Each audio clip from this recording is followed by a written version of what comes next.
tata maman bandeko na pesi bino mbote bipa ibiso bozuli bako ya kolanda biso tout ça jeudi 24 février 2022 na tonisa mina esenga koyeba ke boza ebele liboso ba etano na bina eke pona kolanda le meilleur championnat du monde bengi la Liga Canal Presse. Merci pour la fidélité. Merci pour la confiance. Ndege Tolobaka, Santiago Barnabé, Autofongola, on a Camp Nou. C'est donc parti mouillot le maillot, mais évitons de confondre vitesse et précipitation. Merci pour c'était là, merci na fait na Mike Mwaka na mona Kasayo azan exploitation comme na Samson Ilunga na Sumbu pe na Gimputu le grand maestro. Merci Pebo Oyei Malam. Alors pour le sujet vrai ou faux, le président de la République est entre les élections et les dialogues. Tentative de réponse naba mabiangami autozana bango nakati ya plateau. Mais ndenge zalakaka quelques informations mais sur le mécanisme il y a suivi accord il y a Addis Abeba et ça bongo l'heure il y a évaluation pour l'accord cadre il y a paix il y a sécurité. Il y a développement signé à Addis Abeba en 2023 en faveur de la République démocratique du Congo. Plusieurs chefs d'État, il y a un pays, à région, à Grand Lac, qui prendre part à un sommet, chef d'État à Burundi, à Centrafrique, puis secrétaire général représentant, il y a secrétaire général, il y a Nations Unies, donc ils ont fait un Lelo sous la présidence, il y a Félix Antoine Tshilombo Tshisekedi. Les députés nationaux, personnalités à mosaïque, PPRP alliés, il y a Union Sacrée, rejeter la liste des tickets, la Union Sacrée, dans l'élection, il y a gouverneur. Enfin, Moïse Katumbi a réconcilié Mike Mukebai, Daniel Safou, na Fonseca Kalombo solution. Voilà, photo Angwana, l'unité règne désormais na parti, il y a ensemble pour la République. Donc Moïse Katumbi réconcilie Mukebai, Safou et Francis Kalombo. Donc entre Mukebai na Safou, Koswana et Sili, entre Mukebai na Kalombo, na esili bomoni Moïse Katumbi asawana réconcilié bango na secrétaire général et ensemble pour la République Bolenge Tenge. Donc terminé pour soit entre quatre et ensemble pour la République. Na un sport en marge à double confrontation entre le léopard de la République démocratique du Congo et les Lions d'Atlas prévu le 25 pour le match aller, le 29 pour le match retour na Casablanca. Ministre du Sport Serge Kondé a embarqué lobby dans le stade de Martyr, le journaliste sportif il y a Kinshasa pour la campagne déjà ici bandit sensibilisation ici bandit pour la matchwana pambate pour la Serge Kondé. Il faut à tout prix que le Léopard est à la qualifier après 48 ans. Na une phase finale, il y a la Coupe du Monde. En tout cas, 5 kilobi, na ba journaliste sportif, ça la campagne Makasi pendant un mois pour la équipe nationale. Il y a Léopard, donc, et à rassurer na ba journaliste qu'il y aura bel et bien une délégation. Il y a ba journaliste, c'est la quota pour accompagner Léopard na Casablanca le 29 mars pour couvrir. Bien sûr, on a organisé pour recouvrir événement ou en c'est la quota. Il y aura un quota pour les journalistes qui vont aussi accompagner les Léopards. C'est donc parti pour la campagne Qatar 2022. Passage obligé de Lion d'Atlas, il y a Maroc. Rendez-vous le 25 mars au stade de Martyr pour le match aller, le 29 pour le match retour na Marrakech.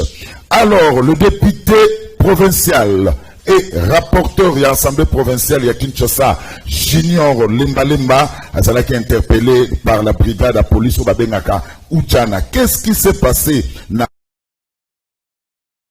l'assemblée provinciale à Kendeki pour la tête d'érosion? C'est tout à fait normal. Et il y a Tchangou, donc ça élu les choses et puis à Kendeki la kuna mais à Koutani na Mbouema ba Uchana ba désarmer deux policiers. Il y a rapporteur Junior Lemba, trêve de bavardage, Mwana Lemba, Maïka Mwaka, ba image ya Ngomogeloba, Junior Lemba humilié à Mokali Lobi. Toké.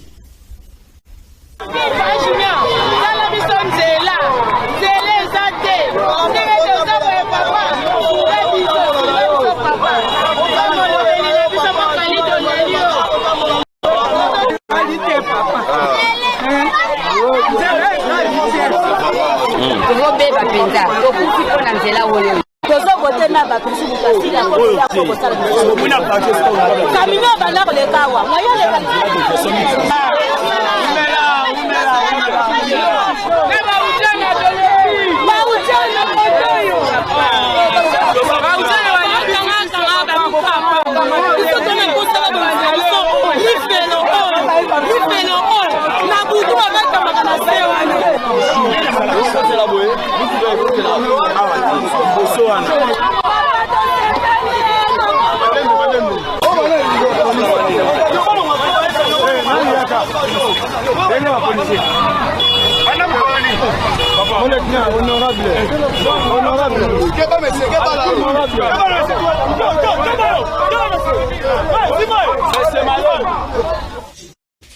Merci. On a connu un petit problème. La image. Trésor, rapidement, on a mon oeil pour commenter l'image. Est-ce que vous allez sur place à Mokali? Merci beaucoup Ndeko Zulu na moment au pesingana solona baimboka na pesi baimboka ba kolanda biso sikombote.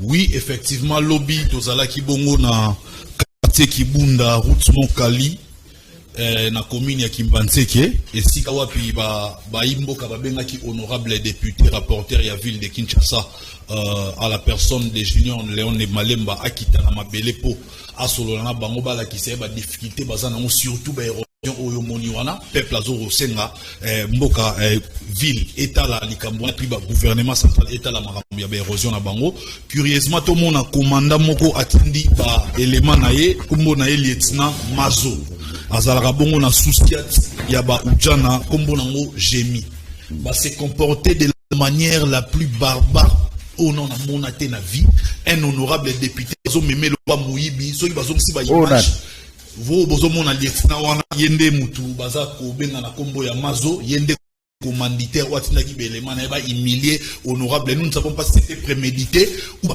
il y a un mot de façon qui va humilier vraiment honorable bazo memé le rôle la muibi donc bien ami ya bana mboka ba benga ya rotala makambo etali ba érosion na Kimbantseke po azali eli na banko na côté ya Kimbantseke mais tu regretter comportement ya boezali ko fingi sa général Kasongo tozali na état des droits mais quand vous voyez les hommes en uniforme se comporter de la sorte tozali ko fingi sa état des droits où ezali prôné par Mokonzi un honorable député même s'il faut l'interpeller mais faut autant la façon de ko interpeller honorable député et surtout que ayaki wana sur demande ya peuple tant on recherche sur image de kozolo komona ki peuple et la ezolo bakeno souci à tout wana ba benga ngo lifelo ya loi Goma kune koma loi Goma ta la peuple bazo benga les hommes en uniforme Goma donc ça dit lieutenant on a belément na bazali ko nyoko la population na Kimbantseke incroyable ba image za wana ba romona bango ba témoignage ya population ndenge zo réclamer que non souci à toi ne travaille en même temps na ba kuluna ba to la peuple wana souci à toi ne comment ko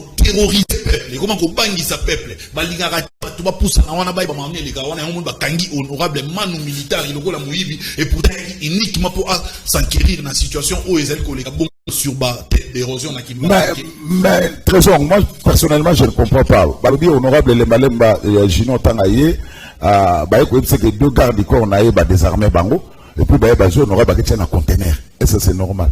Yawé le grand nazo kamwa d'abord pour désarmer les éléments de la police. Bah tout n'a même pas de document va se présenter donc ça dit au fait et comme le roi anarchique désordre moko to comprendre au sein de la carte mapinga la société à la police na biso na été sur ça bazo ba fingi ça ko diriger à général Kasongo kazo diriger bien té na éviter parce que un tel lieutenant ba botiquer jamais permet la population nini il faut rester la soke moni l'homme en uniforme mais population comme bien l'homme en uniforme ah toi le roi toi na Goma ah toi le roi toi na Lifelo c'est incroyable et inacceptable t'as pas image pour de construire mon roman là, même le col à Mouibi, brutalisé.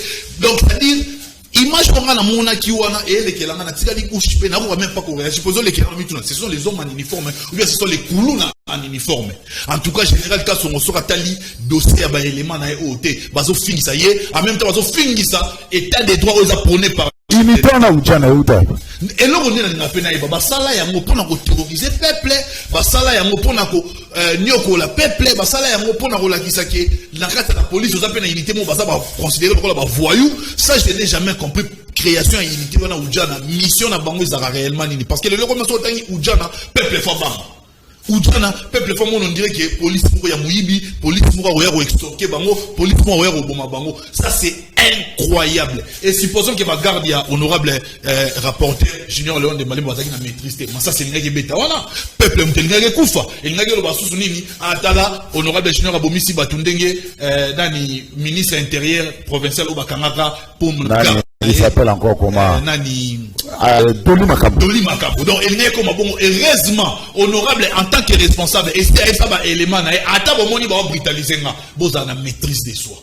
Parce que, oh non, c'est bien pour opposer le roi acte, nous allons répondre à yango. Yango, on peut rappeler, nous allons interpeller général Kassomoke.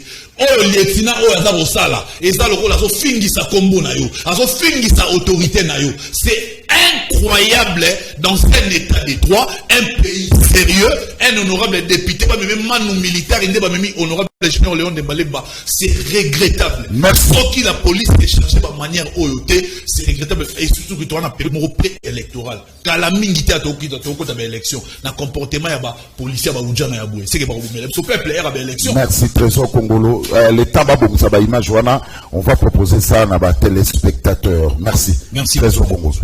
Alain Bikaï, journaliste. Boni.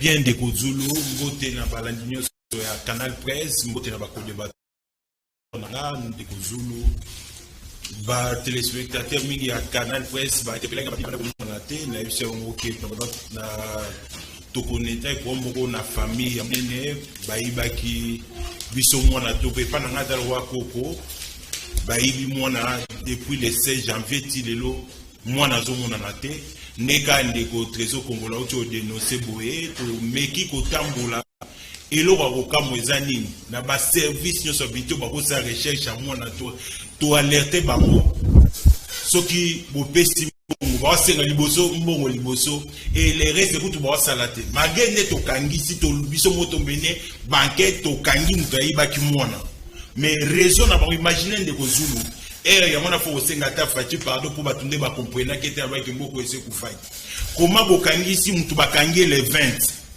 bo adal wa pièce maîtresse ya réseau baté karabana to commis na crime le 20 exact dimanche lundi na to coûter réquisition à parquet général et c'est côté depuis le 15 mais dossier là to tuni réquisition et sur bas de quoi comme tongo bokanga qui était biso to protecter prêter à banquet to menende etali que yé comme on est côté bakangi réquisition au parquet général pour ba aux dossier nini.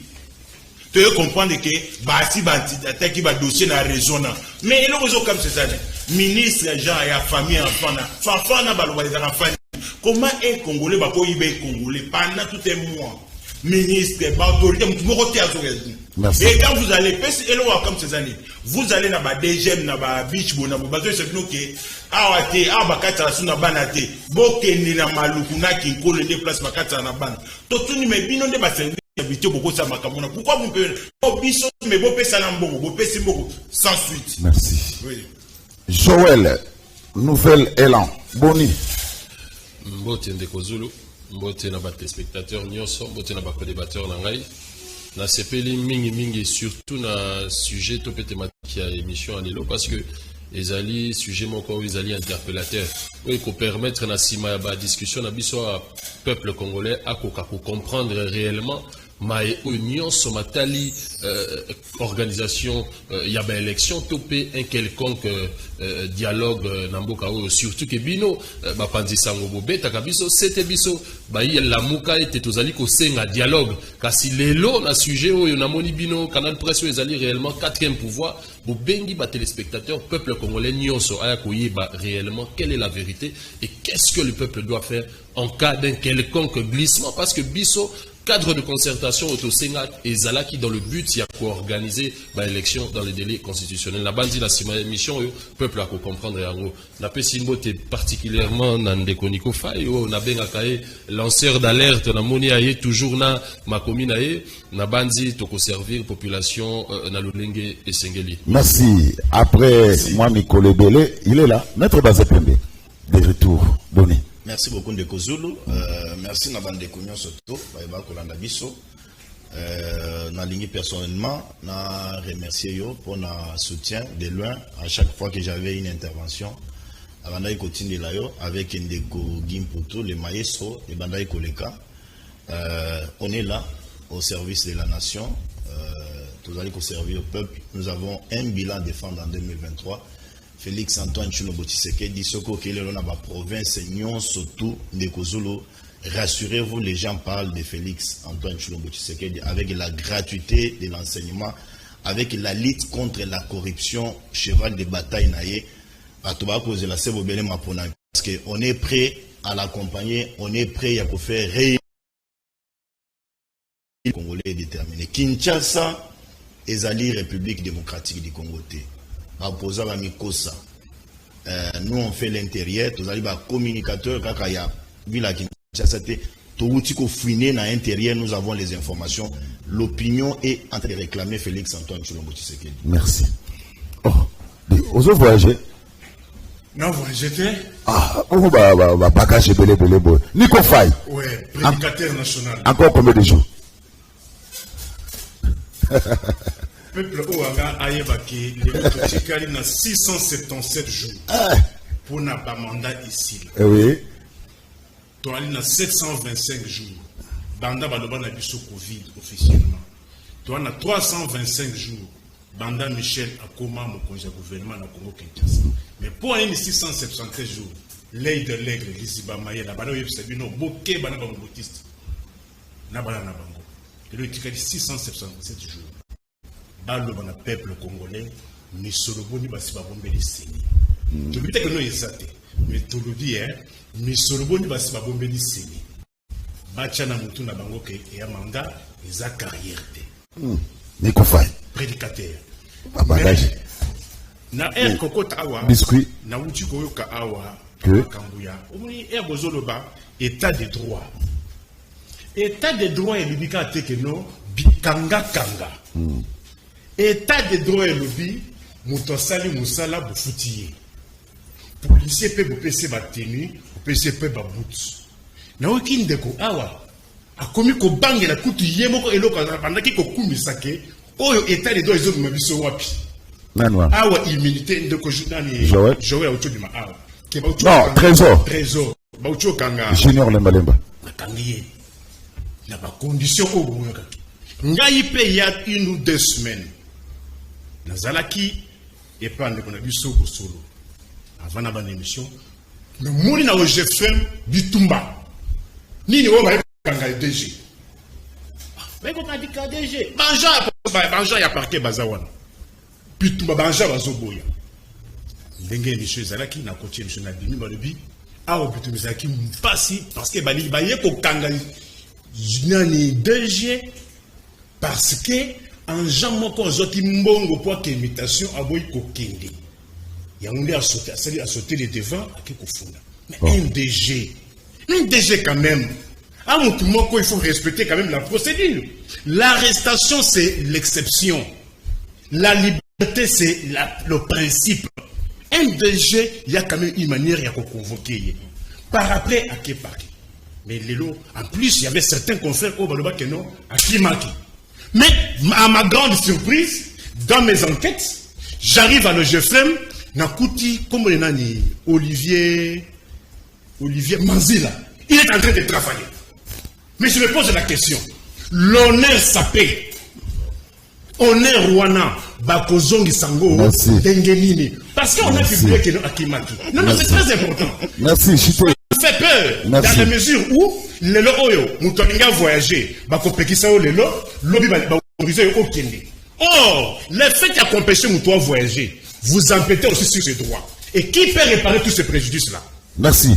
Nico Faye. N'a rappelé à téléspectateurs que tu reçois l'image à Junior de Malemba Bazo Bongsango. Alors, Alain Bikaï. Oui. Fatih Béton entre les élections et les dialogues, vrai ou faux? Ndeko Zulu, je dirais d'emblée que c'est faux. Oui.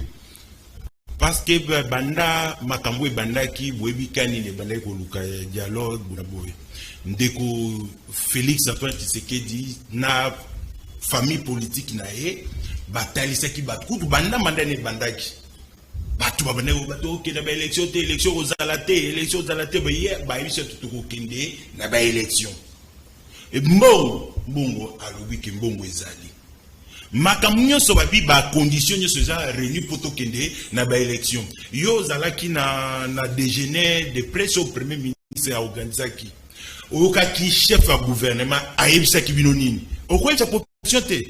Alobaki ke élection osamba na 2023. Mbongo basi ba mobiliser mbongo. Mbongo ezali. Nini yango ko empêcher population ko empêcher toke na élection. Nga en tant qu'analyste, je dirais que nos chefs de l'État, ce qui est dans la batu, balingi ba conseil pour kende na dialogue, wana ibake ezoti mola bulu la yo kobikunda yomoko. Pour le Congo est sous-prêté pour na kende na ba dialogue, ko pesa ba politicien o bazana assise popularité nini po ba ko ba occasion ya ko dominer sur population te. Cette fois-ci, tu as l'élection, c'est Fongwami, tu as l'élection. Nana zomo ne logote. Oh, les logos, ça, la dialogue entre qui? Parce que Tshisekedi a été élu par la population. Population, ne te peut ça que maintenant. Et puis ce dialogue, faut salement. Le roi Babenga qui a rapaté la population. Mais azong n'est pas population que ça dialogue na élection. Bango va pesa ke mandat ba yebse ke notre pesa ki mandat to moni ko sali boye o salite est-ce que faut to renouveler confiance na biso to retirer confiance ngala landi bakade pour ezala IDPS ezala union sacrée ezala entourage à chef na ke pour na ça regroupement na quête journalistique je trouve que même hors micro OK tout le monde est déterminé à aller aux élections. Mais oh ya kolobake de nini dialogue salema. Dialogue sama pona nini. À une année ou 2 ans élection. Pourquoi kokende na ba dialogue? On est d'abord politicien, tu dis que ça ba ballon d'essai. Il y a des politiciens moko ya ba ne moko ba fandi quelque part na ba laboratoire na bango ba bito mekelo ko poto préparer population pour le roi Fatia nya koma na suka mandane boye akota na jona poto que na dialogue to se retrouver. Tu bi na mboko ba politicien ba telaka ba dialogue. Tu bi na mboko ba politicien ba fanda musana ba banda ko senga dialogue banda kala même na se au moins na TV boye sur la place publique. Bazo telemela ote tolingi bona beauté menacé ba solliciter chef de l'état Mbabango bazo luka bakuta na basolula pour ba se positionner tout simplement le quoi bazo se retrouver te le quoi population peut se mandater et le ba luka ka dialogue pour mboka to banda ko tourner en rond alors que nzela élection et c'est Fongwami makamnyoso et da ministre de finance avec mbongo ezali yemo chef de l'état alors que mbongo ezali population za prête pour na okindi na ba élection mais là on est au Kanabiso. Pour qu'il y ait un dialogue. Un dialogue, on fait ça maintenant. Je vais vous dire tout le Congolais parce que nous sommes Congolais. Maman va te kana wenze baba Congolais. Et dans la mutute à cause de la haute engane, il va être Congolais pour les Congolais tout. Pour être que la peine élection à mutute, on va voir contre la double Z. Je tout dans la voir l'action contre la. Merci. Joël, sur l'anime le bayalan de Kai à Chrétien, parce que ça a failli le même au sein de dialogue, parce que failli la auto comme la Union africaine pour la concrétisation, hein, à comme les lettres, et bien les balobines à qui ça a failli la zone de la dialogue. Et ça a des bins de besoin de la dialogue, Joël. Merci. Tous en élection il y a 2023. Oui. Nabandi la mouka, naba déclaration na union, son naba proposition na au Italie calendrier électoral, loi électorale, loi portant organisation et fonctionnement à CENI. Tous allez qu'au bêta 7 pour naba réforme et salema le plus tôt possible pour empêcher un quelconque glissement. Yangona tunaki na ebandeli. Est-ce que Félix Tshisekedi azali entre élection to glissement? Pourquoi? Parce que Tolobi, ce qui est sali la réforme nécessaire au préalable, sikoyo, et qu'on permettre l'État congolais à Koka, pour mobiliser les moyens pour financer le processus électoral. 2, la réforme qu'on a un but, il y a qu'à garantir la partie prenante union sur la quête pour concourir pour le pouvoir. Ce qui est aux moi si mande kozulu pour comprendre l'ikambo et trop la problématique topé ba objectif, il y a dialogue, il y a ndeko Kabila. 3 causes majeures. Il y a l'impression qui révision topé mise à jour. Il y a mis balai qui calendrier électoral. Il y a mis ça qui bongo sécurisation et financement et processus électoral. Parce que ce qui tozongi pene y a 3 cycles électoraux au Toleki de Kozulu, au comment a été cycle wane ezalaka planté. Ba élection et ça les makaka na niveau ya présidentiel, il y a députation et sukiwana. Mais ba élection et sengeli que de ti na niveau communal. Pour na nini ça les makabongote, wana ezali dû na sous-financement ya processus électoral. Et respect au beta kitangwana ou etali respect ya plan ya décaissement budgétaire pour na financement ya ba opération ya ba élection. Et ça le la muto azotonga ndako ndeko Zulu. Béton soki otiango, on a besoin d'au moins une semaine. Béton allait durcir bon au bande d'élévation. Soki otie béton lelo et que 48 heures top 24 heures après au bande d'élévation, ndako wane ko sa nini et ko s'écrouler. Alors résultante peut topé ba conséquence ya ba mauvaise élection. Yango ezo sala ki ba crise politique na mboka na biso ezali persistante ou ezali ko empêcher développement économique ya mboka na biso topé société na biso et ko se retrouver. Alors likambu ya élection lelo ndeko Zulu ba problème ezana niveau nini.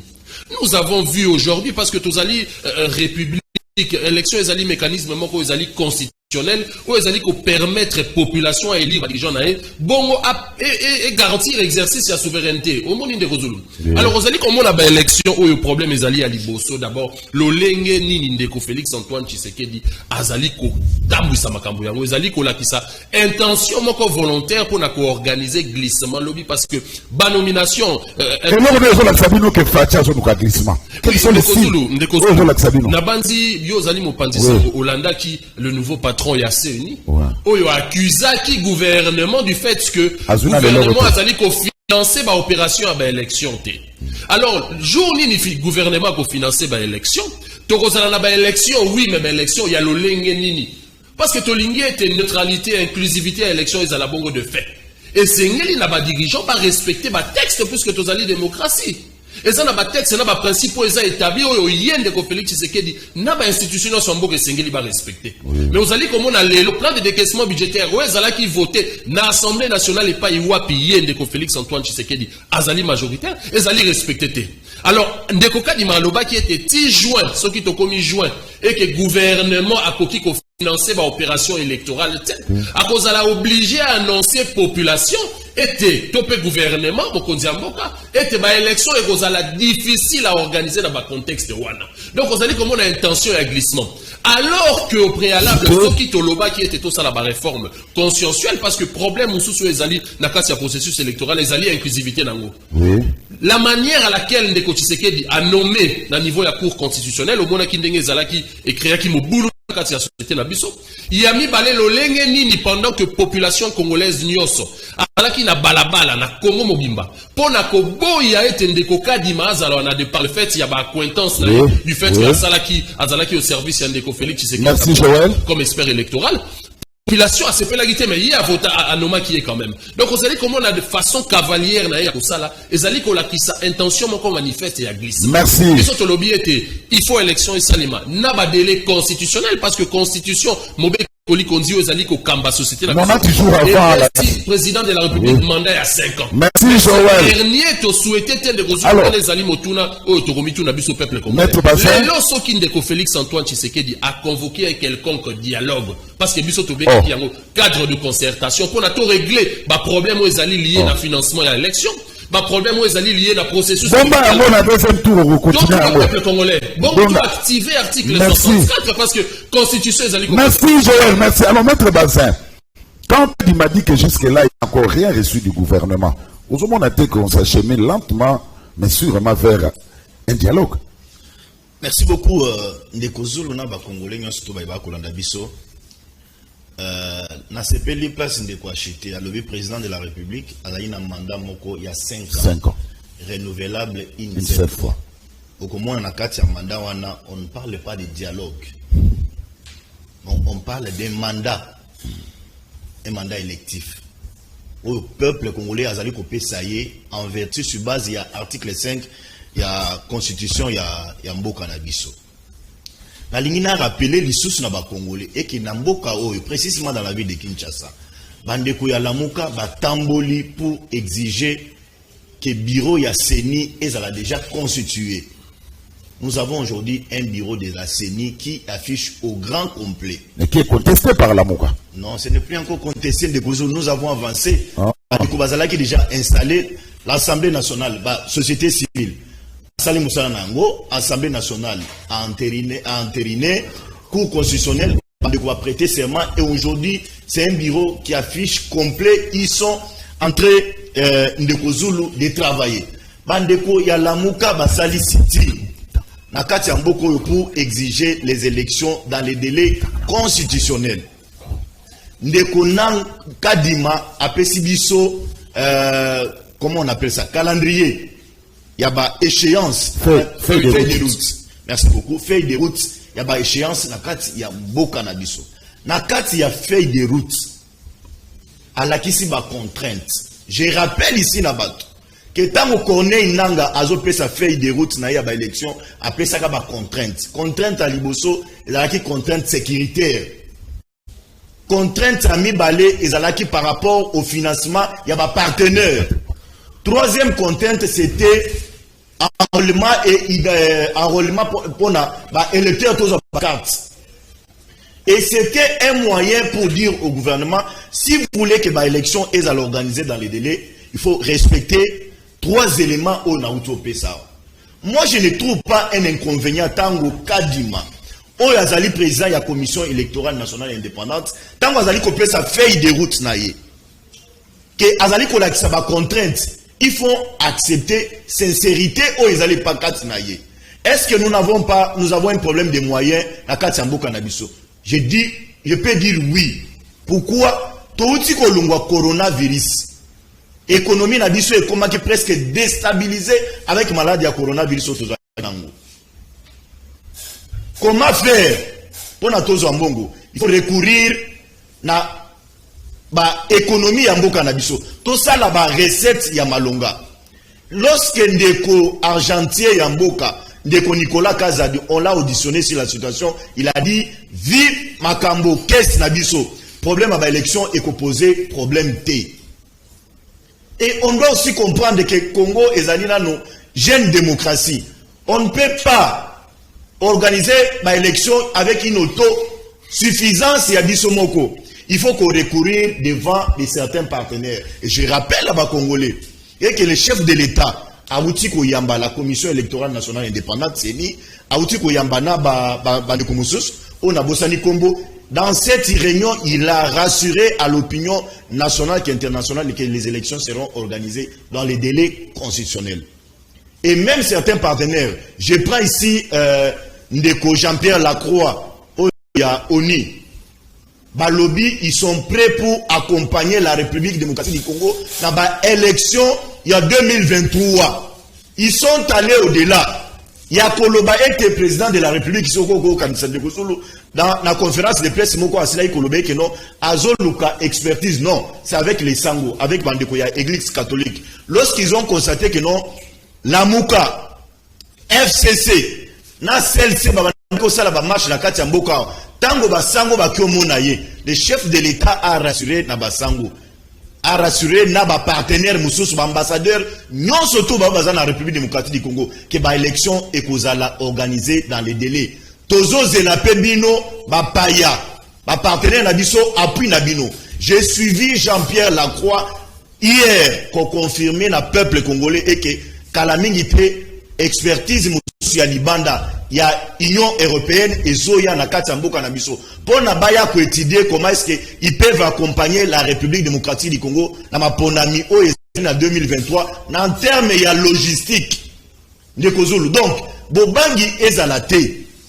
Nana zo senga na bandeko nanga la moko. Au contraire, tango to uti ba élection na Katamboka na biso, monsieur Martin Fayulu, il a demandé les élections anticipées. Ndeko Zulu na bité Fayulu a sengi ba élection anticipée. Et que maintenant là, violation de la constitution égalité, délai constitutionnel dépassement et causalité. Vous avez demandé les élections anticipées. La meilleure des choses, c'est de vous préparer pour les élections en 2023.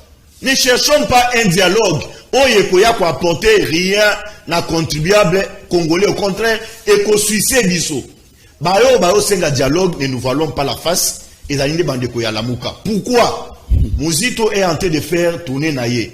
Akutani na bandeko mibali na kati ya couloir akangisi na bango photo alobino na osala lobbying bazo senge que non dialogue ezala parce que ils ont constaté que à la lire tozo kende bazana mbongo te. Ça il faut dire Bazana mbongo te, bazana incapable ya kosala élection en 2023. Pourquoi Ndeko Zulu? Rappelons à l'opinion que ba élection au le Canada 2018. Fayulu avait l'appui de Katumbi. Fayulu avait l'appui de Jean-Pierre Mbemba. Fayulu avait l'appui de Moussa Nyamwisi. Cette fois-ci, Fayulu constate que non, appui wana égalité. En termes, il y a moyen, parce que c'est Katumbi et les autres qui ont financé les élections. En termes, il y a moyen, Bazalina Yangote, ils sont en difficulté pour qu'il y ait une élection de Kozulu. Et jusqu'aujourd'hui, entre Fayulu et Namuzito, il y a une guerre. Hollanda qui sortie médiatique politique et Ndeko Blanchard Mongoma, où il y a secrétaire naïe. Il a dit Bisson en 2023, qu'est-ce qu'il dit parti pour trouver les gens, Tokobinisa candidat. Et c'est une histoire qui a travaillé dans Kije et Fayulu. Ils se sont posé les questions comment Bisson Tozana yo. Fayulu nde Azozwa li devant comment Muzito peut se prononcer comme entre Bangomi Balé. Muzito Azo mené lobbying na ye, libanda mboka. Fayulu est ici. C'est ça le problème. Couloir politique, merci. Ils sont en perte de vitesse. Balingi, élection est à l'année 2023 parce qu'ils n'ont pas les moyens. Il faut qu'on compte dans le système politique. Merci. Nous disons, il nous reste 2 ans. Ça ne vaut plus encore la peine pour réclamer le dialogue. Et je rappelle pour nous chuter. Accord il y a dit ça beba o yezo salemo président de la République à Zomanda Bassis Nango. Bino komo kosa na l'opinion que non ezalinde pour na ba évaluer situation politique en Mboka na guerre aux années c'est pour être non to chiter directement na dialogue. Il y aura pas le dialogue. Félix c'est ce qui a accordé dialogue. Na mandat na ye ya liboso akosala une erreur politique moko grave. Il faut accepter aller aux élections na état o Mboka ezali. Tout le monde a peuple, merci. Joël vous répondre après tant qu'on soit parole. Alors, il nous reste 667 jours, mais Kadi m'a dit que Nana Zumbo montait de la part du gouvernement. Et il y a pour constater le coup de taille. Mbongo, ils ont un plateau. Mais organisateur il y a élection, il y a un mbongo en côté. Kaka bato basa côté dans le plateau, ndeba ko lobake non, mbongo yali. Mais eka wisabinote. Et yali lolenge na bango. Na mboka oyo 27 millions ya congolais ebima. Pona ba palisade. Pona ba palisade. Mboso lobake non, yali cadeau ya bokonzi ya mboka. Rapporteur à l'élite, nous avons puisé dans le fait de fonctionnement. Et député il y a rassemblement et les heures à l'élite et yali contrat na biso na ba banque. Et Yemoko Antoine a le but et il y a les mécanismes. Mais entre Kadima et l'eau, Naba O va aller côté dans le plateau. Un homme sérieux responsable doit croire à qui? Ba Congolais, Moutou Oyo, malgré qu'il est contesté, Kadima, Yende il faut organiser l'élection. Boye Baké, Seninde a organisé l'élection. Gouvernement de Pesa Kami Solo. Mais ce qui gouvernement est lobby, mais Moutou Oyo il faut organiser. Ayeba keno na Bungandanga, na Bakwa Moulumba, na Chinchile, na Popo Kabaka, il faut ba bureau de vote et ça la autant. A lobby que le lo milinga. Mais au moins il va trouver la plateau avec non mbongo ezali, toi na processus. Élection elle net bon classe. Et il y a net étudiant. En académique et bandit, à quelques cours. À sali TP, à sali interrogation, à sali première session et le cas échéant deuxième session. Et l'élection, il y a le côté que non, il y a le polo, il y a le processus, et ça la étape nango. Bah, il est l'eau, et tikali une année, 10 mois, na 4 jours. En plus, 670 jours, et il y a l'île extrême, pour le 31 décembre. Or, ni bé combo que le biboye, il faut pas convoquer le corps électoral 70 jours avant. Mais il y a extrême 677 jours. Mais les gens awa, Moutou il faut organiser alors que non, mbongo ezate, mais au moins mbongo ngo. Oui, mbongo kozala. Na budget privé, ya comme nango masanga. Mbongo kozala, na ba fête. Mais to ko mona lelo, ba nous ba Saddam Hussein régime, ba ko couloir ka budget. Le prince de la République démocratique du Congo. Na lobaka na bino. Nanu bomonité na ba bombutis na ba na bango. Congo le Saddam ya régime. Bon monate Bon, comment on mais les lots, débat est allé entre 37 millions et 10 millions. En plus, 37 millions, on va colorer là. Ce n'est même pas 10%, il y a une élection. Au fil le temps qui nous reste, 37 millions précédemment. Élection en 2018, financée par la République démocratique du Congo, seule, non pas République Oyabamandian Oyo. Partenaire. Mais en 2018, on n'a pas connu de partenaire. La République démocratique du Congo a financé les élections seule. Mais bon, il y a les budget comme il y a réserve comme il y a 4 milliards. Oui, recette est mati. Mais recette en gros, il faut foutre maté. Ensemble pour ça, il faut foutre maté. Un paiement presque partout. Les lobes banques commerciales. Soficom, Raobank, Sophie Bank, Bakangi Balobi, Bakofuta Lissus, fonctionnaire de l'État, dans la province, parce que Banyongweleki, Banda régime.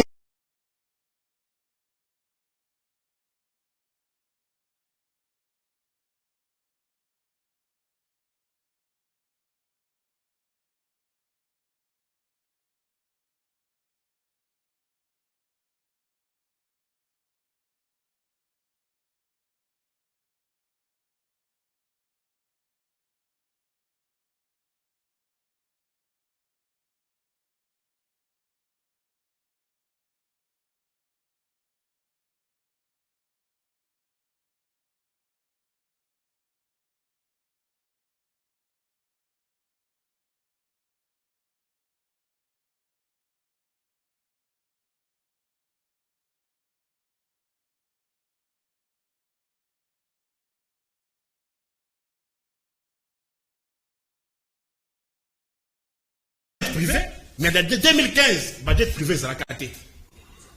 En 2016, privé sera caté dans Congo Mobutu. Congo Saddam Ouyassika. Peuple congolais, en plus, élection au Bokoduka. Beaucoup de pays dans le peuple congolais. Élection au Bozoka wana. Pour Bossa Nango Nini, na 3 ans au Bozi, Tomonika Kabamba Igod, Tomonika Kabaram, 3 ans, mandat nous sous wana Bokoduka wana. Bokosala Nango Nini. Merci Moudjahidine. Merci. Narosenga Nasuka. Na été soko voyager, faut l'accéder le remise à Katouana. Nasuka. Nasuka ba bagage belé. OK Mujimai. Bilaza. Topé Mamouké. Alors, Samson Ilunga. Est-ce que la coco soit image Babina là c'est là. Voilà, pour continuer l'émission. Alors, Alain Bikaï.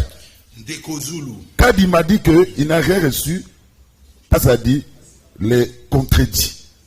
Mais où allons-nous? Est-ce qu'il y aura élection? Ndeko et ça il n'y a pas. Et Nalanda qui sortie médiatique raté à ministre des Finances. N'a évité n'a évité bandeko question du baba pesa batuke la République se gère dans les médias ou dans les réseaux sociaux. Est-ce que Nani, ministre des Finances, que j'admire beaucoup, façon de bonabo. Est-ce qu'il fallait ça la sortie médiatique qu'on a? Il n'y a pas un cadre de concertation pour vendre, harmoniser la vie par rapport à cette question. Stratégie n'a pas par rapport à la stratégie par rapport à cette question. Ndekozulu. Tika ko perdre ville. Yo pe ko débattre yo nem to de façon ça aussi position. Na lobby stratégie na bino tokei ozala maloba. Tokei. Tolania bandeko bazolo bando wande kwa lobby. Réforme il faut ça na cadre institutionnel de Joël. Voilà. Et réforme ça na balabala. C'est ça le malin pour notre pays. Ah, au faille là on senga na ça na balabala. Même dans la l'Union africaine, son président est député national. Allez à Kambongo, l'État, il est payé chaque fin du mois. Bah député. Bah député. Provinciaux. Non, de député. Provinciaux. Na yo lobi ba futa maraté. Provinciaux. Na fonctionnaire l'État, na tout chaque salaire na arrêté à paiement. Na évité ce qui député provinciaux. Voilà, même précision le bif le baquet, député provinciaux, na ministre provinciaux. Na sepeli nengo kori meliboso, na comprendre raté, mais ndiko. Faille surtout solo na sepeli na maele mingi. Attends, vous avez payé ancien IDPS, vous avez payé IDPS. Et vous avez frustration. Est-ce que tu parlais débat, s'il te plaît. Vous avez répondu Joël. Merci. Merci. Yote. Yem tala maloba. Tous on a débat. Voilà. La concertation de Joël là. Voilà. Pour na kolobela nini. Insécurité na est. Ne ba pour ma congolais. To pour na social la population. 2 années. Basta la partage à pouvoir. Ndeko muzi to na soma soma pa na sombaki akoma isuso songa isuso ko somba kere ba isuso ba nini ba société aviation o lelo e alomo na pouvoir to mona ka suba société na aviation a créé qui et azaka premier ministre ça soute pourquoi to ke na delo ko sala nini réforme ça les parce que nabi alobi ke nini loi électorale bono mais ça la maki ndeko de ce que habite le président Joël Ndeko Joël dans le député national débat Tolanda tout ba loi électorale mais nani na réforme ya seni bani nyoso Tolanda qui ça maki l'Assemblée nationale alinga ma wapi ba na hôtel na fadenu to ba kuta na Grand Hôtel to ba ke libanda non tant on essaie les cas et nazolo bango chef de l'état ce qui ba collaborateur chef de l'état ba Hollande qui ba chef de l'état a salérité la population congolaise n'est pas prête pour accepter dialogue. Namboko surtout pour na ba politicien ba partager pouvoir. Baba naka ko se retrouver bango na bango. Non. Il n'est qu'un déco nani bazar lo ba ke e ko za la red mo grave. Ah, faut que limite dialogue. Ah, limite dialogue, ça dialogue mo pour na gouverner. Élection faut que na élection. Même personne moyen ça te que des cas. Non, moyen ça tenir. Oh, batali si biso bato ba gérer mbongo. Ba lobi ke mbongo eza. Na éviter ndeko makamozo so ya zio ngabo. Tolandi chef de l'état bimbongo eza na ba partenaire qui mbongo alobi ndeko mais quand il malobi kazo le côté oui quand il malobi non s'il te plaît non s'il te plaît parole mais quand il malobi kazo le côté Alain Bikai on a la parole s'il te plaît Nico allez non ok Mbongo a présenté Bobby fait des routes. Voilà. Pour nous ça ba opération. Et il y a une opération pour d'après électorale, il y a une opération électorale. Ndeko kadi malobi azumbo tebi procédure pending ezalaka pour na décaissement ya mbongo. Mbongo ezate ke ya lobi ke za 700 millions pas au commissaire régime ou azo soutenir que ba financer qui élection il y a 2018. Mbongo ebima kambala moko nani ndeko nani nanga loba ke élection kutenga 700 millions. Bazu 700 millions bazu PPC. Est-ce que ça qui va démarche c'était pour na koluka mbongo? La République ne peut pas s'arrêter pour te financer ka ba élection. En même temps, tous kende et na tape noso gouvernement zo bisambongo. Tolanda kinde okadi mais quoi to bate quoi ni IGF na côté na masoto ebi mboka na biso nezaleli. Oui. Détournement bani na bakamba mbongo ba 700 millions ba kota. Ba koti si nani gendarme de la République na masolo na la paix décaissement. Togo eto ka makambo 37 millions 10 millions bona bo bazo ba continuer te ya la chaque fois décaissement ko ba salema alandela bien ce que mbongo ezo kende na destination. Ils ont comment? Est-ce qu'il a évité ce makambo hier sur le baquet? Oh, ndeko kadi mais fait besoin 700 millions de ce baquet là on a mis ça kadi mazombo ngongo bana ko sala. Ezalaka étape par étape. Et arrêtez de mentir la population de Gofai. N'y a pas de sa population bona bo. Te mbongo ezali population muto akosa biloté. Muto adana nzungu adana maleta mbongo. Alobi ke promesse mbongo et ko se poser pour l'élection. Si 4 milliards, il y a des réserves. Cité, oui. Les réserves, il y a ceux qui vont 700 millions. Mais comment financer l'élection? Mais, oh là là là là. Après, il y a mais non, Joël. Mais après, il y a des Zalayo. S'il te plaît. Sois calme. Nalobibo. Tu t'as assis ça. Idée nae. Nalobibo. Sokimbongo. Sokimbongo ko zalate budget balongola mbongo a élection kini. Pourquoi même na ka force majeure? Voilà. On peut prendre déjà c'est pas un problème. Oui, est-ce que c'est ba jui so ba jui na ka force majeure. So ba jui. Ba ko finance politique élection ça matin mbongo ko so ba bomba réserve. Donc il y aura pas de élection. Pas de glissement. Et glissement exacté. Glissement ko zalate. doucement ekozala te élection ekozalima o bandeko préparer population oui préparer population ne bakosa bango baotinda bango na baplateau po te sotali lelo FCC dans la perte de vitesse bazo batene on se retrouver lelo soto ke na élection boye bayebi ke bako se retrouver te il faut batena ko bandeko niko fay na bandeko nani po bakena dialogue akon basala de la mukana FCC po bakene bon ko dialogue po ba se retrouver bazo susu gaz ya ko na élection mais lelo élection se sabi bazate. Merci Alain Mika, c'est ça la force. Il y a le meilleur championnat du monde, il faut mouiller le maillot. Mais tout est un sujet. Alors Joël, Maître Bazalobi, Bobangi et Zalate, il y aura bel et bien élection.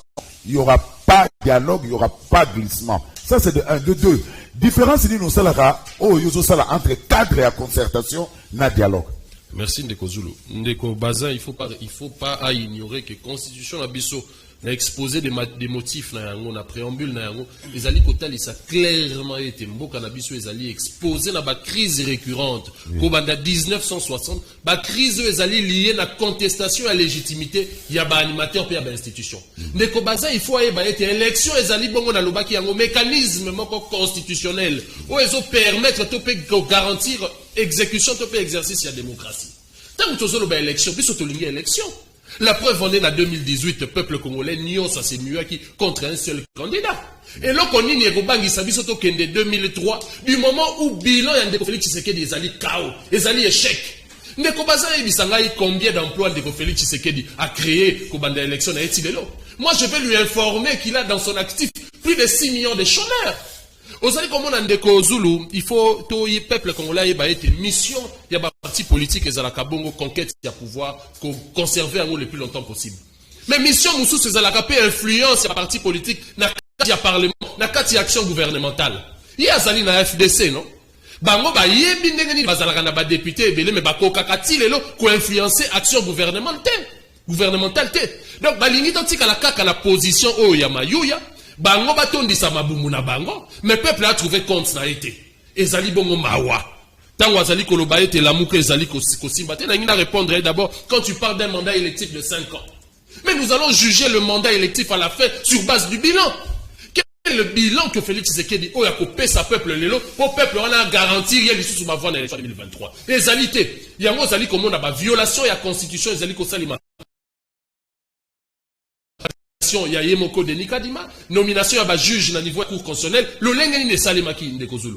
Wane zali programmation moko anticipée, bango union sacrée au bazalaki ba tenant ya pouvoir ya Ndeko Kabila lobby, pour pas glisser, to peut pas organiser ba élection ya mabe, bongo pas se cramponner au pouvoir. Principe ya redevabilité zali wapi. Alors il faut ayeba que mission ya président de la République ezali bongo ya ko garantir bon fonctionnement de l'institution. Le bilan de Félix Tshisekedi tozali ko mona gouvernement parallèle ba mission ya gouvernement o ezali exécuté par ba conseiller et pas iwapi ezali appauvrissement et justice. Mais Ndeko Bazer, il faut ko ka sonita ngoza ko loba devant peuple congolais makambo ya élection na mutina wana. Alors Ndeko Zulu pona ko répondre il faut ayeba ete pour chaque parti politique, il y a un candidat naturel. Et que biso na lamuka siko tozali kolobela derrière makambo ya élection te parce que soki tolobi to lobela makambo ya élection il faut to muter lisusu en plateforme électorale bongo to kotala na ba candidat nyonso ya ba parti politique o bazali profil idéal pour conduire un projet de société ou to proposer par peuple pour appeler sa biso ba voix na ba élection ekoya mais likambo ya ba élection de Kozulu na talisa na bandeli ya émission na yo ba objectif ni topé problématique ni les alaki na dialogue il y a 2016 au Ndeko Kabila. Liboso natalisio mise à jour affiché électoral, calendrier électoral, natalisio sécurisation financement à l'élection. Ce qui va élection ils allaient financer malamu tête rose à élection à motino ndengenini. Donc question financement élection ils allaient importante du moment où Yemoko Mutu azali ko gérer centrale électorale a affirmé clair na média na population indirectement que azuna nous mosolate. Pourquoi? Parce que respect à plan de décaissement budgétaire, où ils allaient voter dans la Assemblée nationale, ils allaient respecter, où ils allaient cacophonie, ils allaient mauvaise gouvernance, ils allaient coco mosolote, il y a ils allaient comme on a baron, ils allaient porter parole, il y a leader, ils allaient kotinda, baron a TVA, ils allaient le bateau zombongo, na kati ya réserve d'échange, voir un cas de force majeure. Mais vous êtes là pour répondre aux attentes de la population. Il y a un de ressources na tunio, biso tolingi élection. Mais Félix Tshisekedi le seul cadeau puisqu'il a échoué dans le mandat, où il a coquille qu'on paie sa peuple, ils allaient garantir à l'inclusivité à processus électoral oyo. Ce qui a sali en côté, il y a tout qui n'a pas de l'émission. Peuple a activé l'article 64. Parce que Bango Bakangamara article 70, le président reste en fonction jusqu'à l'installation du nouveau président. Parce qu'il y a un glissement, glissement, cadre de concertation, Martin Fayulu, Adolphe Mouzito, même Ngaï n'a cadre de concertation et dialogue. Oui, différence c'est ça. Même Ngaï n'a pas saisi l'Union africaine pour l'Union africaine s'impliquer parce que c'est la carte de prérogative à s'impliquer pour garantir ou bien à s'impliquer. L'exercice de la souveraineté dans le mais exercice de la souveraineté, toute légitimité, on est alité. Donc c'est une démarche tout à fait normale. Il y a un Nazali qui a expliqué le balai diplomatique et Adolphe Mouzito, puisque Tozali n'a pas partenaire extérieur, et Sengeli Nabiso, c'est Niwana et garantir population. D'ailleurs, on est Kozulu, mais basé à répondre à Ipona Nini, na ba élection il y a 2018, la population congolaise a adhéré à un processus électoral à hauteur de 30%. Et bon, les populations n'évoquent pas l'élection. Non, Tolingi va élection. Tolingi to concourir, Nandeko Félix Antoine Tshisekedi, mais ba élection, on a garantir ma partie prenante. Voilà pourquoi ce qu'il faut qu'on dialogue. Ce qu'il faut qu'on tire source, il y a les dialogue. Non, le dialogue est intemporel. D'ailleurs, ici, nous ne parlons pas d'un dialogue où Ezali Kosala a été bango bazana n'a pas à faire. Parce que je dois le rappeler, ici en 2016, Adolphe Mouzito n'a pas signé ni charte ou un dialogue, parce que Ezala qui ont rencontré attente de la population, Ezala qui ont garantir neutralité et inclusivité, il y a processus électoral. Donc, les lorsqu'ils sont toqués dans le dialogue de Kozulu na Kosu Kisawana, toqué peuple au centre, il y a action, il y a Makambounio sur les Kawana, peuple a retrouvé compte, comme on a biso ba Congolais nyoso, Tozali plus de 100 millions. Bazali la capacité à élire un dirigeant, à participer dans le processus électoral, parce que on a foi et l'élo, tokoki ko pona dignement, mutua ko. Merci Joël. Alors, Maître Bazin, Bozoganga, élection, pas de dialogue, pas de glissement, il faut à tout prix aller aux élections. Mais vous oubliez que le bilan est largement négatif. Dixit Joël. Moi je l'ai dit ici. Moi, je ne viens pas à la télévision. Maître Bazin, en parlant de ce bilan, je souhaiterais, à téléspectateurs, en rapport, on a projet de société à Félix Tshisekedi. En rapport, on a programme, il y a gouvernance au Samalukon. Dis-moi là où Félix Tshisekedi a pu rencontrer les attentes de la population. Merci. Zéro. Merci. Je vais te raconter. Tu vois pas, moi je ne vous ai pas dérangé. Voilà. Aux yeux paroles, Nathan Dantène. Oui, mais quand on a acharnement, il y a Joël, s'il te plaît. Joël, s'il te plaît. Olobi, vous t'acatiote. Joël, Olobi, Yomoko se contredire. Nazo rappelé yo. Soko tangi na exposé des motifs y a constitution na biso. À partir de ça, on a constaté que non ba cycle yon sur ba élection tout qui nango na kati amboko ebanda o créer problème. Crédibilité ezalakité. Transparence ezalakité. C'est pourquoi après ça on a résolu qu'on prenne présidence ya Seni va confier yango na société civile. C'était pour et aujourd'hui, le président de la société civile, président Yasseni, a fait l'unanimité de Konanga Joël. Même vous, la Mouka, vous l'avez accepté. Parce que vous avez envoyé vos gens dans le bureau Yasseni. Ça, il faut les reconnaître, mon frère. Ça ne vous empêche pas, ya yo oboya. Deuxième élément, kana yo. Na évité ce que vous avez lapsus, ce que vous avez dit. Vous n'êtes pas prêt pour aller aux élections. Nous sommes prêts. On se contredit les choses. Vous n'êtes pas prêt pour aller aux élections. Élément à vous n'avez pas les moyens. Vous n'avez pas un bilan. Tant que vous avez dit que non, le président Félix appelle ça en termes de nous salons la paix. Mon frère, je t'amène dans le bilan de Félix. Yonengo Zaliwana. Cette liberté d'expression, c'est le premier élément qu'on a opé ça. La liberté que tu as aujourd'hui pour s'exprimer, c'est cet état de droit que Félix Antoine Tshisekedi Tshilombo a fait dans ces pays. Félix a fait rappeler tous ses opposants. On a un Katumbi dans le gouvernement de l'Union sacrée, mais qui fait opposition à Félix Antoine Tshisekedi Tshilombo. Ça, c'est un élément important que tu dois retenir. Et puis Katumbi se prononce candidat, il est dans ce pays, sans être inquiété. Alors que du temps de Kabila, Katumbi s'est prononcé comme candidat, on l'a amené dans un avion médicalisé. Et ça, il faut accepter, mon frère. Fayulu est dans ce pays, il prend son avion de Kinshasa à Kisangani. a tenu la meeting azongi sans toutefois être inquiété. Dernièrement, c'est que la Lissala. Et il a été à Lissala. Merci pour cet élément. Personne ne l'inquiète. Mouzito est là en dehors, il y a pays. Azo Sala, la promenade touristique naye. Mais à cause on a beaucoup, Azui Moutouka naye à partir en Chili, Azongiti Nandako naye, sans toutefois être inquiété. Kabila, il est dans ces pays, avec tout ce qu'il a fait pour la République démocratique du Congo. Azo mat avion à Kiti. Ah, où t'as fait ici? À matière avion à Kiti, na Katiamboko. C'est du jamais vu qu'un président africain. Social. Oh, s'il vous plaît. Azoya. Je vais t'amener au social. Moi, je viens de l'intérieur. Sur le social, ok, baba, fumo la psaka. Non, de Kozulu, là, c'est le populisme. Nazo, c'est là, c'est bien, on sur tous les colons, mais ça, je vais les ramasser. Nazo, qui est le Kabila est dans ces pays. Même, je parle au-delà. L'ancienne première dame, Azana Katiamboko, elle circule librement. Mais la femme de Mobutu aujourd'hui, elle est où? Au Maroc. Elle est en exil. Dans le Maroc. Yemoko, hein? Oh, on le billet moko obi muza inquiétera ina kati mboko Maman Bobby. Oh, muza inquiétera ina kati mboko tanga histoire mboka bien. Ils sont tous là dans kati mboko. Je t'amène au social parce que zolo ba social. Les social lui a peuple congolais ici là obi banani na kinguyibi. Entre autres bateaux ba yibamboka à d'autres musiques. Non, pas d'injure. Ça ce n'est pas injurié, non. Ça ce n'est pas injurié. Je te rappelle, Nazo rappelé la bafé. Dans ces pays, à d'autres musiques. La justice et le bateau a bien failli. Non,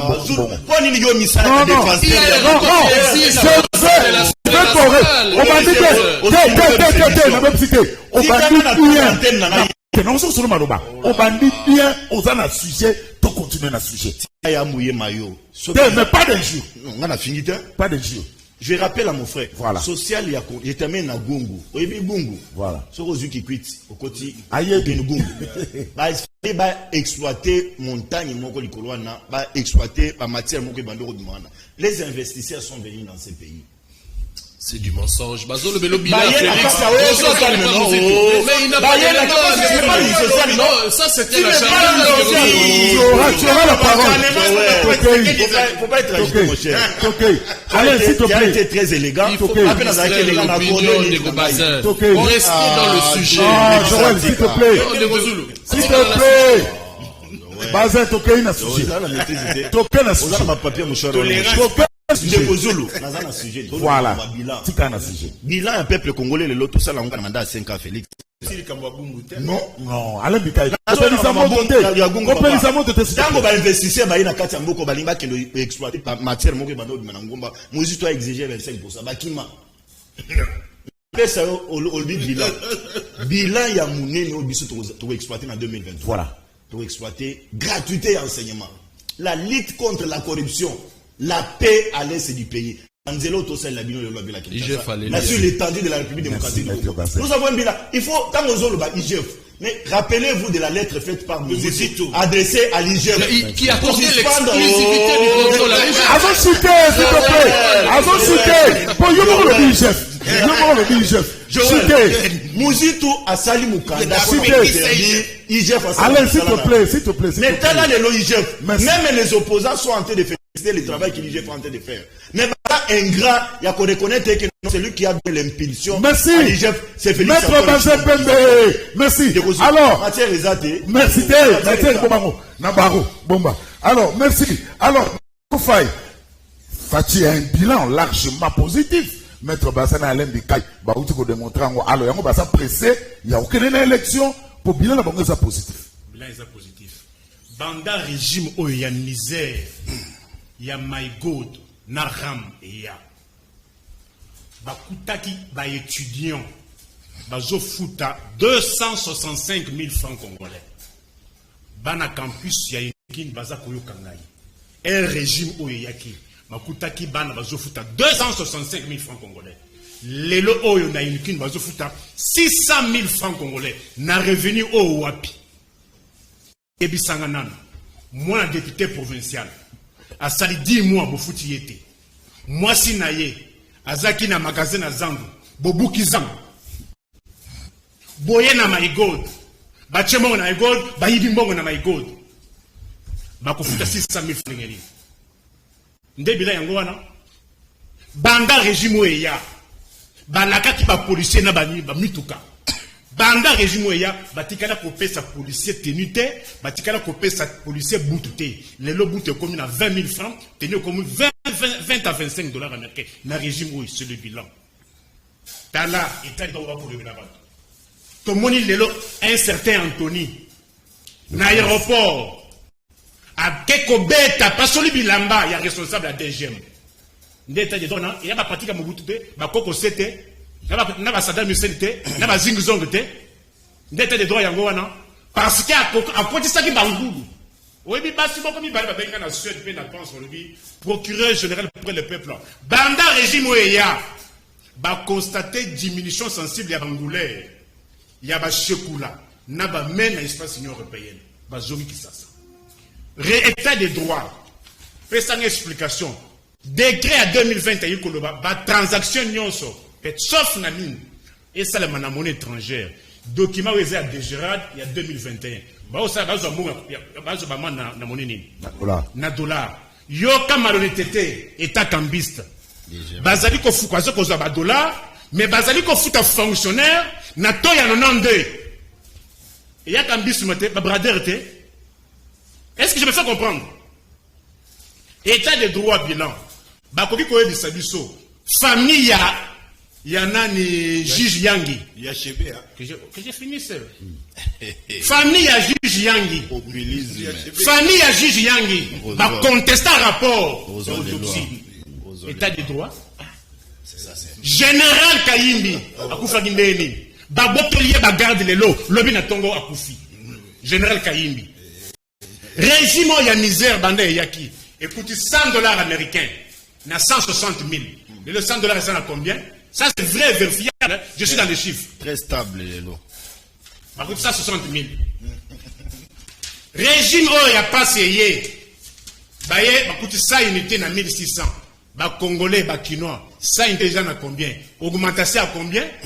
C'est sûr Kabila qui unité. Moi, je suis dans les chiffres. Régime où il n'y a pas essayé. Oh, bagage. Tikaye ça le populisme là Zoye ça le populisme il y a des ça on s'en va makambo on peut saber plus sur parole oh c'est là Oni et Bundele ya loche zaki na 750 les gens à combien 1200 francs congolais l'état augmentation à combien l'état machine toke rapide Oni Pondu oh foufou et Kolo, il y a Foufou. Ils ont dit 400, il y a pas Congo. Ils ont dit 1200, il y a pas Congo. Oh. Et ça va là, ça cher. Oh.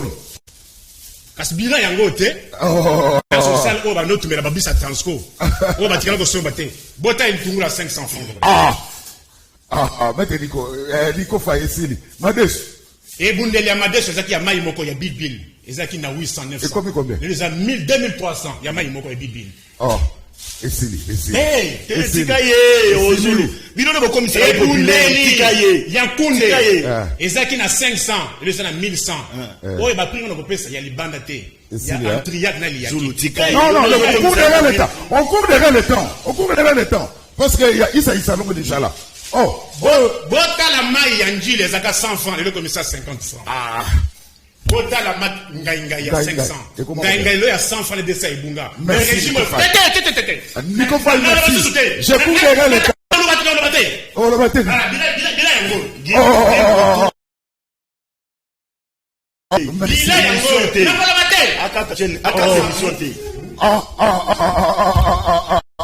Missili à 200, je botte la missili à 500. Merci Nico Fall. Non. Merci Nico Fall, oui. Non, nous sommes doutés. Allez, c'est ça le bilan. On va te répondre. Merci.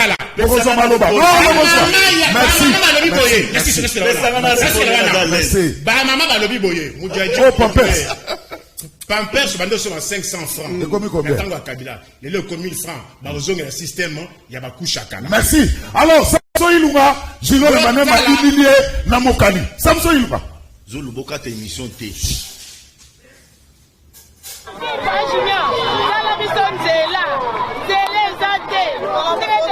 Papa.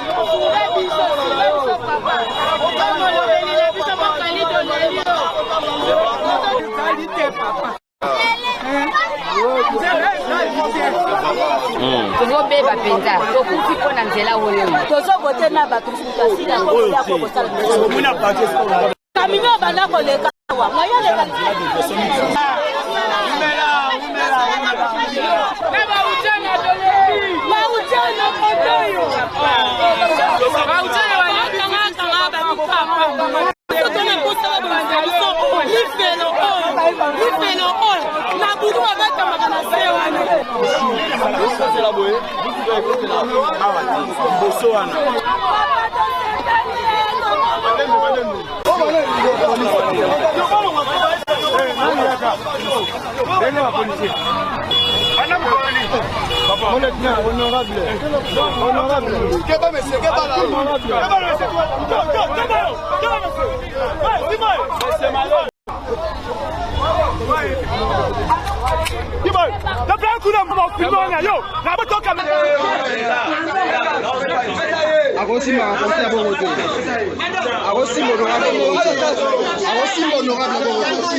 Oui, honorable. Je suis arrêté par les éléments de la police. Na Souciatia, régie des eaux. Na avenue Mobali.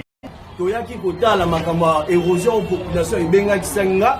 Population la kisanga nzela o bakamio il faut ya po ekunda érosion wana. Le lieutenant ya Souciat Oyo, il m'a arrêté, brutalisé. Si vous voyez là, je suis blessé. Tracasserie et l'équipe awa. Si boyo kakut libanda bazo beta masasi. Honorable, motu mokonzi munene. Oya sali 100% la changu.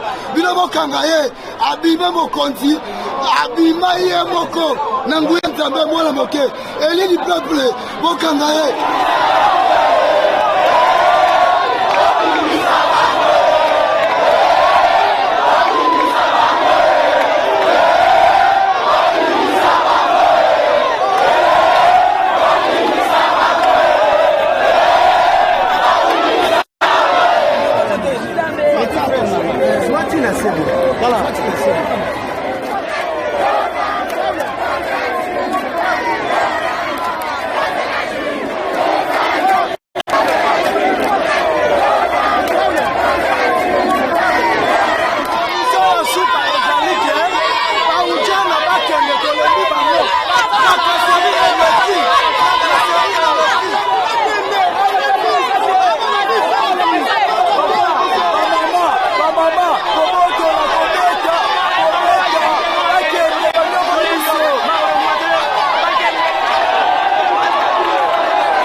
Merci beaucoup. Alors, émission Sili, nous avons un message. Après, nous repensons à un mot de la fin. Nous avons un message. Émission Sili.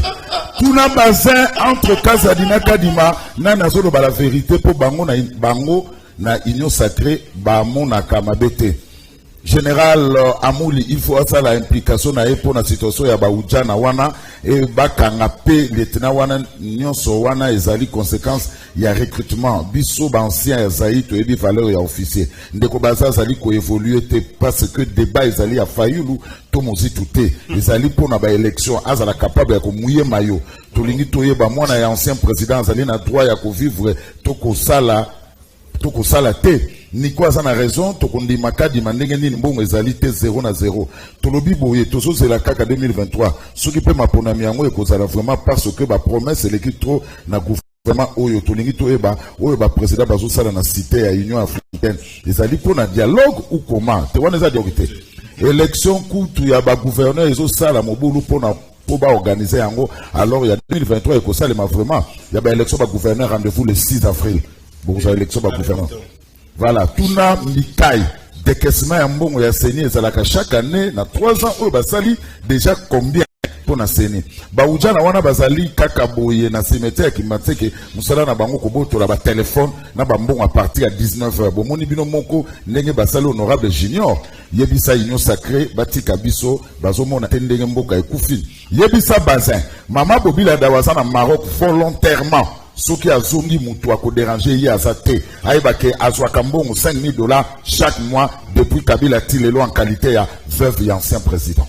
Et Michel Sili, vous allez conclure. Oh, Alain Bikaï, tu conclus 1 minute. Mais tu veux conclure avec ça. 1 minute. 1 minute. 1 minute en conclusion. Après moi, il y a qui le matin. Spectacle populiste. Mais tu vas. 1 minute, na yo, on répondre.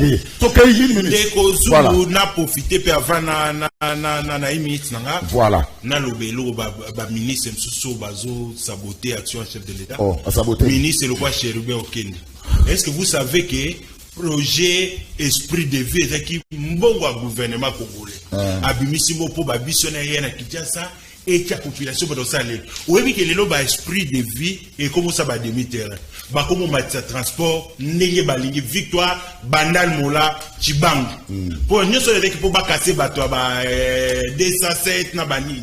Mais ministère ya transport na batunyoso na ba banan bazo occuper elokonate na la ligne pour na makambo ndeko na bimisi alobike safu ekomi boy expliquer batuke Kabila akutaki safu na combien yozo défendre safu atikamo na combien okoza logique na yo moko mais soko na biloko ozo bakelele ekomi boy Kabila fallait que Kabila Koutaki ça comme bien l'eau 10 francs atiki yango na 4 francs les lots et matili sous na ko comprendre mais ce que yo sala biloko zo sala on est populisme yo les lots si tu as des frustrations na bino ya kati ya IDPS So ba frustration na bango. Il est pas cité, so ba na frustration na bango. Na kati ya IDPS o kazwa. Aya ko régler ba contre parce que avec qui c'est militaire, avec qui militaire IDPS on sakanate. Mais les lots ya oh sakana. Mais les lots ba bilo kwa zero sala. O azo sala boy. A lobby famille, na ki a lobby famille anani. Famille ya Shebea, famille ya Bazan. Oko betelison na bango te. Puis baboma Shebea. Obi ke nani ataki premier ministre Mboko. Na 2010 baboma Shebea. Les ndekojona ko pesa réponse na ba congolais. Ministère régalien. Nani ataka premier ministre Mboko na Mboko. Baboma Bazan, no baboma na Shebea Mboko. Celui-ci. Ataki na Mboko ba ebi beto na ba congolais ki dialogue ekozala te. Voilà. Ko élection né et l'euro de population za kamoprise. Merci. Ndezulu. Merci. 1 minute. Conclusion. Ah, on a 1 minute. Tout le monde a besoin de moi. 1 minute. Le Kouta est ton gakamboka. Bazem aussi. Tozalaki na sa banzete zaki toya poto corriger. 1 minute. Et yaki poto ba kena toyaki pona ko corriger. Tokuti ekolo ya semoule na 1200, tokomisa ngo 800, les gens à 2500. En plus, bon comparer situation, il y a Mama Bobila Dawa, mais il y a Olive Té. Mama Bobila Dawa, ba kimisa ki ba benga na manduki. Mais Olive n'a mobile n'a pas élection. Va respecter la constitution. Va tirer pouvoir de manière constitutionnelle et démocratique. On y a pas qui m'a Boni c'est là. Non, je dis c'est Boni a démocratique. Va passer pour ça élection sur fond propre. Oui, il y a le couteau qui est vraiment c'est la partenaire. Béné va ça élection. En plus, Boni a ça élection. Neti Makambo au lobby a esprit de vie. Il y a ministre Oyo Chéribin. Un jour, bon, m'appelle je freine. Merci. Ba décision, il y a conseil d'administration. Merci. Nous toujours y bambongo na. Joël, tu conclus. Merci. Va suspendre mon. Merci. Joël, 1 minute conclusion. 1 minute. Na ko informer to pe ko apana ko lutu na ngai baza mais na kolinga mingi afanda na ndako mwa mikolo ko tango azoya na plateau de télévision boya azoya ni ko attaquer kaka ba leader alors que bango bazo partager fait échec wana mais ndeko baza il faut reconnaître ete lelo ndeko Félix Tshisekedi ye moko aloba soki na mboka oyo l'état azalaki bel et bien effectif ezali entre période ya 2006 na 2012. Et à cette époque-là, on avait comme premier ministre dans ce pays Adolphe Muzito. Et puis, augmentation à ça là, le gouvernement là y. Moutouma côté à ça là avant et après les Kozulu. Les alliés importants de Kobaza Iba. Et puis à mi balé les Kobaza il faut Iba être c'est les alliés organes moko technique de gestion électorale. Les alliés organes moko politique té. Quand la mouka ils alliés kobenga dépolitisation à Seni, la mouka ils alliés kobenga dépolitisation à Seni à travers bureau na yango. Na kosuki sana décret de Kozulu de Kobaza azali mutu amibeko atanga décret pe akanga yango na mato ina libela décret numéro 011/03 du 21 janvier portant interdiction de contrôle et recouvrement des impôts, droits, taxes et autres redevances dues à l'État sans requête de régie financière. Aïe Sangaï na français ou atangi et pas iwapi ba empêcher IGF exercer Moussala na yango. Merci. Vous allez comment on a évité. Mais à quel autant yango. Merci. Bazin. Oh Alain Mikaï. Mais quand vous police judiciaire vous allez contrôler alors vous allez la compétence. Merci. Vous allez comment on a Bazin tu conclus 1 minute. Ndeko na lo conclure na lombango pesa ngai au pire oyo Ndeko Zulu. Congolais atala au pire oyo. Ezali mai moko réservé pour na Congolais à exploiter yango. Mais comment les lots et pas bas chinois? Bande quoi peut perdre temps au na pouvoir, même les chinois adhérant à parti politique na bango.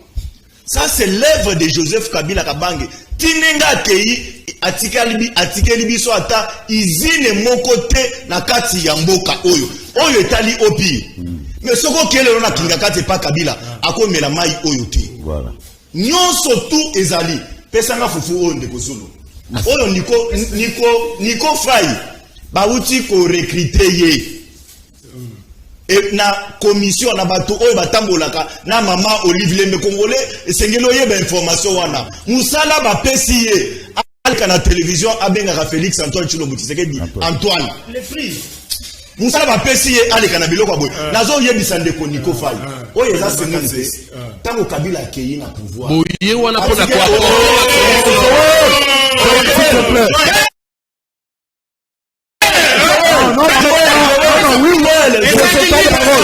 la complice. Merci. Après sa prière. Merci, Bazin, on y va. Après sa prière. Tokei.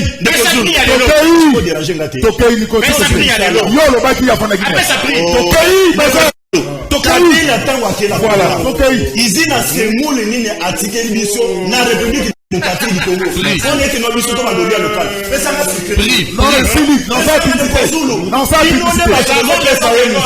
tu Ndeko Zulu. Ça va venir Congolais. Ndeko Zulu, s'il te plaît. Ndeko Zulu. Na legime awa. Je rappelle là-bas Congolais. On est en face il y a IPAC, il y a boulangerie au IPAC. Comment on fait des bandal. Espace wana mama banoko exploiter wana. Les espace métier wana. Ce n'est pas ça vous. Par la Kabili. Voilà. La Kabili bangole ba teki yango. Merci. Vous appelez Nico Fay. Nico s'il te plaît. Nous sommes en direct. Merci. Ça va les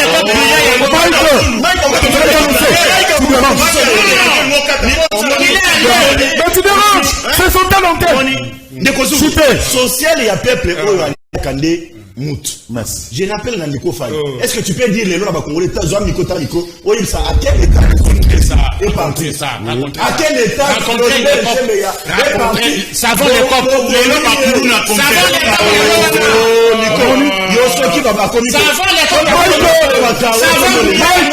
Merci.